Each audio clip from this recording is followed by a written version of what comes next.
एक व्यक्ति को ठग मिला, वही बता रहे थे ना, वो सबसे पूछे मुझे ठाकुर जी कैसे मिलेंगे, तो इतने में ही सब बोलते मंदिर में चले जाओ, कोई कहता परिक्रमा लगा आओ, कोई कहता ये कर लो, लेकिन नहीं मिले ठाकुर जी। तो रोता रोता एक गली में पहुंचा, तो वहां से एक ठग आ रहा था, उससे पूछने कि मुझे ठाकुर जी कैसे मिलेंगे। तो ठग ने देखा, बोले कि इसकी स्थिति बड़ी भावुक है, रो रहा है और ठाकुर जी से मिलने के लिए बड़ा व्याकुल है, लेकिन इसके हाथ में 2-3 सोने की अंगूठी हैं, गले में एक चैन भी पहनी है, उसके पास में बैग है, उसमें भी कुछ तो रुपए पड़े ही होंगे, चलो इसको मिलवाते हैं ठाकुर जी से। बोले मेरे साथ चलो, मेरे पीछे पीछे चलो। और जैसे ही बोला पीछे, वो तो इतना उत्साहित हो गया, चलो चलो मिलवाओ ठाकुर जी से। जमुना जी ले गए। जमुना जी जाकर के बोले अब सारे वस्त्र उतार दो, अपने झोला रख दो नीचे। वस्त्र उतार दिए तुरंत। बोले कैसे मिलेंगे ठाकुर जी? बोले जितना पहना है सोना चांदी सब उतार दो। सब उतार दिया। बोले बस एक वस्त्र में रहो, जाओ कंठ भर जमुना जी में खड़े हो जाओ। तुरंत चला गया। अब उसको ठंडी कहां लगती है, उसको गर्मी। जिसको ठाकुर जी से मिलने की इच्छा हो, उसको फिर बाह्य व्यवहार, फिर जिसको प्रेम हो गया हो ना, उसको ना भूख लगती है, ना प्यास लगती है, ना नींद लगती है, ना ठंड लगती है, ना गर्मी लगती है, कुछ नहीं लगता। प्रेम अद्भुत वस्तु है। हम आप सब लोगों को जो होता है वो आकर्षण है। हम आप सब लोगों को जो होता है वो संसारी केवल और केवल मोह है। बहुत 0.1% किसी जीव को प्रेम होता है। हमारा आपका प्रेम स्वच्छ नहीं है, लेकिन जिसको प्रेम हो जाता बाधित नहीं करती। अपने प्रियतम को अगर देखना है तो कितनी भी ठंड पड़ रही हो, वो ठंड में जग जाएगा। अपने प्रियतम के लिए भूखा रहना है तो रह लेगा। चला गया, यमुना जी में खड़ा हो गया कंठ भर जल में, और बोले नेत्र बंद कर लो। और नेत्र बंद करके श्री राधा पुकारते रहो। जब तक मैं कहूं नहीं तब तक आंख मत खोलना। जैसे ही ठाकुर जी सामने आएंगे मैं बोलूंगा कि आंख खोलो, तभी खोलना। तुरंत आंख बंद करके खड़ा हो गया। ठंड पड़ रही थी, कंठ भर जमुना जल में खड़ा है। श्री राधा श्री राधा श्री राधा श्री राधा। ठग ने सारे कपड़े उठाए, झोला उठाया, अंगूठी सब उसकी ली, भाग गया। वो बेचारा खड़ा है जमुना जी में। इतने में ही नुकुंज में विराजमान श्री किशोरी जी ठाकुर जी के पास गई। बोले श्याम सुंदर, देखो तो एक वैष्णव कितनी ठंड में जमुना जल में खड़ा होकर के मुझे पुकार रहा है। ठाकुर जी बोले तो क्या इसको दर्शन देना है? ठाकुर जी बोले इसने कोई ऐसा पुण्य तो किया नहीं है, ऐसे कोई इसके भजन साधन तो है नहीं इसको दर्शन। बोले कि आप वो करिए जो हम कह रही हैं, बस इसको दर्शन दे के आओ। देखो कितना बेचारा परेशान हो रहा है। ठाकुर जी बोले ठीक है जाता हूं। इतने में ठाकुर जी प्रकट हो गए और त्रिभंग ललित स्वरूप धारण करके जैसे ठाकुर जी प्रकट हुए, वंशी नाद करने लगे। वेणु की ध्वनि जैसी उसके कानों में पड़ी तो वो जोर से बोला श्री राधा श्री। अरे भैया ये वंशी कौन बजा रहा है? श्री राधा श्री राधा श्री राधा। ये चंदन की सुगंधी कहां से आ रही है? श्री राधा श्री राधा। ये अद्भुत तेज जैसा मेरे मुंह पे क्यों पड़ रहा है? अरे भैया ये कौन है सामने? ठाकुर जी बोले जिसको तुम ध्यान कर रहे हो, जिससे तुम मिलना चाहते हो। अरे सब जगह जा के कहते हो श्याम सुंदर से मिला दो, हम तुम्हारे सामने खड़े, चलो नेत्र खोलो। वो बोला आपके बगल में मेरे गुरु जी खड़े, उनसे बुलवाओ, वो अगर बोलेंगे नेत्र खोलो तो ही खोलूंगा।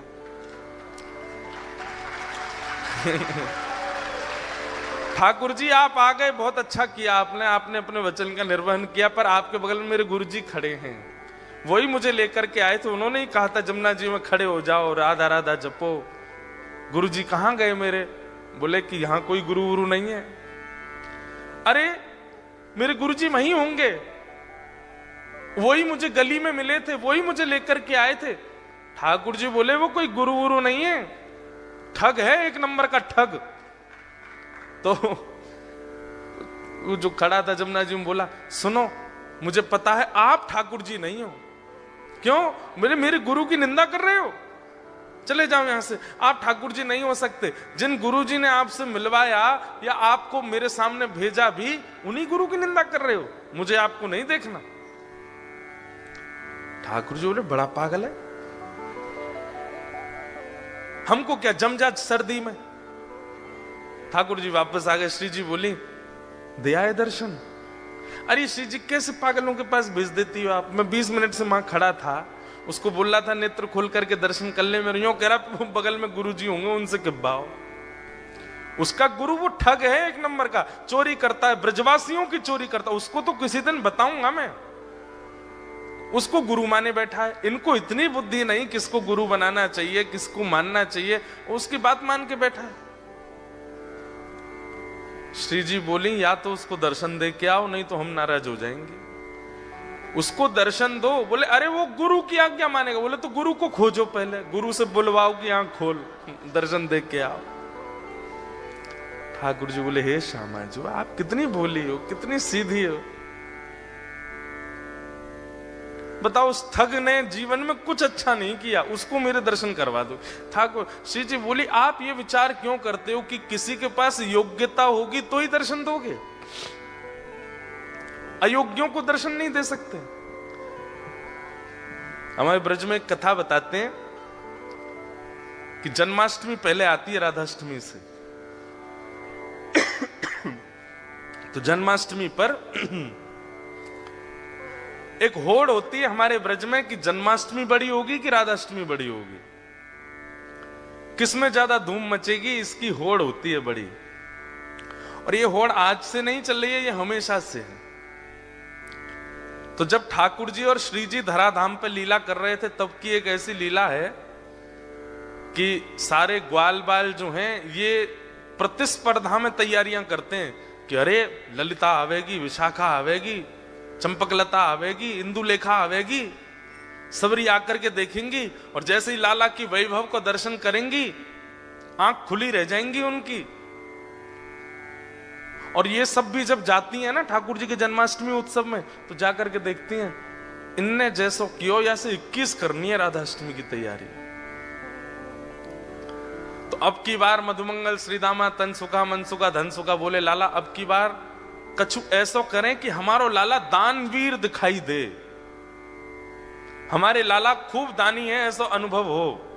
तो ठाकुर जी बोले कहा करेंगे। बोले लाला लड्डू बनवा में। बोले कितने लड्डू? बोले कोई गिनती नहीं, बनवा दें बस। और सबसे कहेंगे कि अपने अपने घर से पात्र लेकर के आओ, जितना बड़ा पात्र होगा उतने लड्डू भर के देंगे।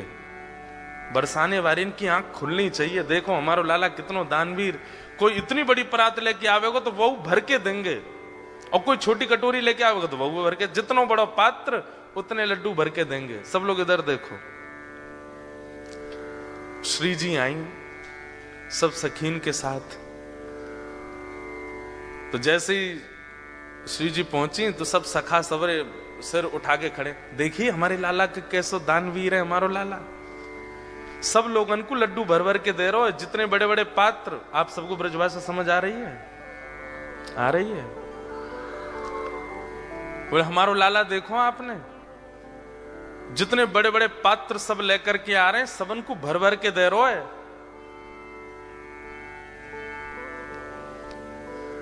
इतने में ललिता बोली और कोई छोटे पात्र लेके आ रहे हो तो? वो बोले भाई जितना बड़ा पात्र उतने ही लड्डू मिलेंगे, और तुम्हारी बस चले तो इतना बड़ा पात्र ले आओ, लाला भर के ही देखो। अब तुम पे है ही इतना सा तो फिर तो 4 लड्डू ही देखो। ललिता विशाखा बोली राधाष्टमी पे बरसाने आई हो अब के तो दिखाएंगे हम। तो सब रे सखा बोले ऐसो कहा करेंगे ये? तो बरसाने में कहा कियो, सब जगह हल्ला मचवा दियो, कोई भी पात्र लेकर के मत आइयो, खाली हाथ आइयो। तो ये सुनकर के सब सखा बोले बताओ पात्रन की मना कर दे तो कहा देंगे ये? सब खाली हाथ जा रहे। तो कहा देखो कि मुख्य द्वार पे ललिता विशाखा खड़ी हैं और जितने लोग आ रहे हैं सबन को बड़े बड़े पात्र पकड़ा रही हैं, कोई भी छोटा पात्र नहीं, सबन को बड़े बड़े पात्र दे रही हैं। अब जाओ श्री जी के पास, और श्री जी वह पात्र को भर भर के दे रही हैं। जैसे ही मधुमंगल श्रीदामा सबरे पहुंचे, अरे तुम्हारो लाला तो बड़ो पात्र होगो तो ज्यादा देगो, छोटो होगो तो कम देगो, हमारी श्री जी तो पात्र भी खुद देती हैं और फिर वह भर के और दे में। ये हमारी लाडली जी हैं, ये हमारी किशोरी जी हैं। इतनो सो मोह रह गयो ग्वाल बालन को। लाला तू एक काम कर, बोले कहा, तू अपनो जन्मदिन बाद में कर, हम कछु भी करें, ये बात 21 ही कर ला में, क्यों 1 महीना बाद आता है श्री जी का जन्मदिन। ठाकुर जी बोले अब मैं का दोबारा जन्म लेके आऊं 1 महीना बाद? बोले कहां बता मैं कितनों कछु कर ले हो, हम तो 21 ही नहीं कर आवे हर बार। तो हमारी श्री जी कैसी? अब इसके आध्यात्मिक अर्थ क्या है कि हमारे ठाकुर जी तो ऐसे भैया तुम्हारी पात्रता जितनी है उतनी कृपा करेंगे, पर हमारी श्री जी कैसी हैं? बोले पात्र भी स्वयं बनाती हैं और फिर कृपा भी करती हैं। ऐसे हमारी लाडली जी, ऐसे हमारी किशोरी जी। तो श्री राधा रानी बोली जाओ पहले उस ठग को खोजो और उसको लेकर के जमुना जी पर जाओ, बातें किब्बाओ कि लाला आंख खोल, और ये जब आंख खोले तो या दर्शन दे के फिर आओ। ठाकुर जी बोले जा रहा हूं। ठाकुर जी गए, अब ठग को खोज रहे हैं वृंदावन में कहां है। इतने में वो कहीं मिल गया, तो ठाकुर जी जैसे ही पहुंचे आंख पे हाथ धरे, अरे भैया इतनी जोर से रोशनी आ रही है, कौन आयो? इतने में श्री राधा रमन लाल प्रकट हो गए उसके सामने। ठग बोलो आप? बोले मैं नंदन नंदन ब्रजोर चंदन। अरे आप मुझको प्रत्यक्ष दर्शन दे रहे, मैं छू के देख लूं? बोले तेरी पात्रता तो ना, लेकिन छू ले। तो छू के देखे, चरण पकड़े, अरे वाह जय हो, बलैया लेवे, ठाकुर जी की खूब रोवे। बोले जय जय एक बात कहूं? बोले कहा, आज तक मैं यूं ही सोचो करता हूं कि मैंने जीवन में इतने गलत काम किए हैं, इतने गलत काम किए हैं, इतने गलत काम किए कि कभी गंगा जमुना भी मुंह को स्वीकार नहीं करेंगी, लेकिन आज मेरे मन में आई कि मैंने अच्छे काम तो किए जो आप मुंह को मिल रहे हो। ठाकुर जी बोले दारी के तेने कछु अच्छो कियो ना है, वो तो श्री जी की तो पे कृपा है गई है। बोले जय जय कैसे कष्ट दे रहे हो बताओ? बोले चल मेरे संग, वो एक खड़ो करके आयो तू जमुना जी में, वो कंठ पर गंगा जल जमुना जी में खड़ो है मेरे दर्शन को, बातें जाके बोल कि आंख खोल के दर्शन कर, ये किब्बा भी आया हूं तो ते। अच्छा जय जय वहां जानो है क्या जमुना जी? बोले हाँ। बोले एक काम कर दो। बोले कहा, मेरी पत्नी सोरी बहू को दर्शन दे दो। ठाकुर जी बोले तू चल रहा हो कि नहीं चल रहा? बोले जय जय देख लो, बहू दर्शन नहीं दोगे तो मैं नहीं जाऊंगा। अब ठाकुर जी को लगे बाय दर्शन नहीं दिए तो श्री जी वहां उल्टो डांटेंगी, सब पूरे परिवार को झड़ा दर्शन करा दिए माने ठाकुर जी के, और अंत में सबरे अपनी बात मनवा के काम मनवा करके तब बोलो अब चलो। ठाकुर जी बोले जल्दी चल। बोले तू एक बार बाकी आंख खुलवा तो फिर मैं बताऊंगा। जैसे ही पहुंचे, ठिठर रहा है, मुख नीला पड़ गया ठंड के कारण, लेकिन आंख नहीं खोली उसने। ठाकुर जी बोले ए देख तेरे सामने फिरते आ गया मैं। बोले आप आ गए, लेकिन पहले मेरे गुरु जी से किब्बाओ कि आंख खोलो।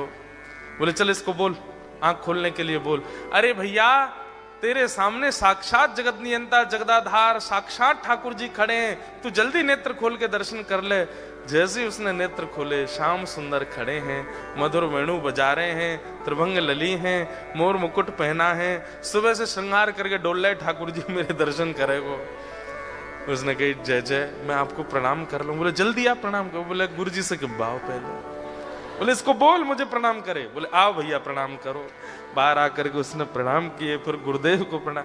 ठाकुर जी उस पर इतने रिझ गए, बोले ये गुरु नहीं है, ये महाठग है, ये महाचोर है, लेकिन इसने ये बोल दिया था कि मैं ठाकुर जी से मिलवाऊंगा, तो तेरे में इतना विश्वास आ गया कि इसकी बात को तू पत्थर की लकीर मान के चल रहा है। मैं तो ते बहुत प्रसन्न हूं। और ठाकुर जी ने उसको हृदय से लगाया तो दूर खड़ा ठग रो रहा था।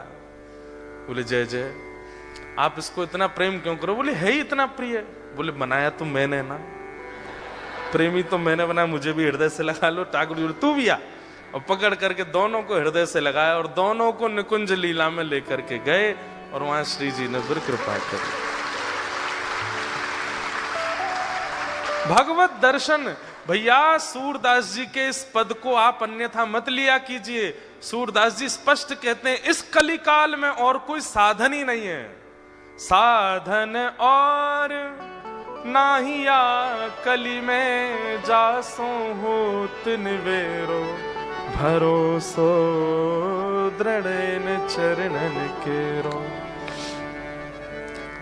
गुरु आज्ञा, भले ही दीक्षा नहीं भी हुई हो आपकी, जिसकी आप कथा सुनते हैं, जिसके आप वचन सुनते हैं, जिसकी आप वाणी सुनते हैं, उनको आप मन से गुरु मान लीजिए और बस उनकी कही गई बात को पालन कर लीजिए। अगर कभी आप कोई रील देख रहे हैं और अचानक से हमारे वृंदावन के पूज्य हमारे प्रेमानंद जी महाराज की आती हैं, कभी किसी महापुरुष की आती है, कभी किसी संत की आती है, आपके सामने वो रील आ गई या वीडियो आ गई और आप 2 मिनट सुनने लगे और उसमें उन्होंने सीधा पहला वर्ड ही यही कहा कि भाई सवेरे 5 बजे उठना चाहिए, बस उसको मान लीजिए। वही चाबी है। आप सत्य बता रहे हैं, इतने सामान्य सी बात भी आप एक आचार्य की मान लेते हैं ना, उसी से ही भगवत भाव प्रकट होने लग जाते हैं चित्त में। देखो इसके पीछे कॉन्सेप्ट क्या है कि अभी आप अपने स्वयं के स्वामी बने हुए हैं, इसलिए आपकी जिम्मेवारी आपके ही हाथ में है।